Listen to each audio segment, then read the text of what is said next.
Niagara Falls is actually the collective name for three waterfalls on the Niagara River, which forms the border between the United States and Canada.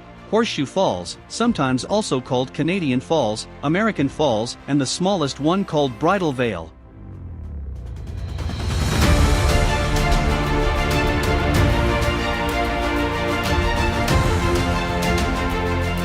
The waterfalls are 54 to 59 meters high, but the Horseshoe Falls are more than twice as wide as the American Falls, and together, all three boast the highest volume of falling water on Earth, an average of more than 3,000 tons per second.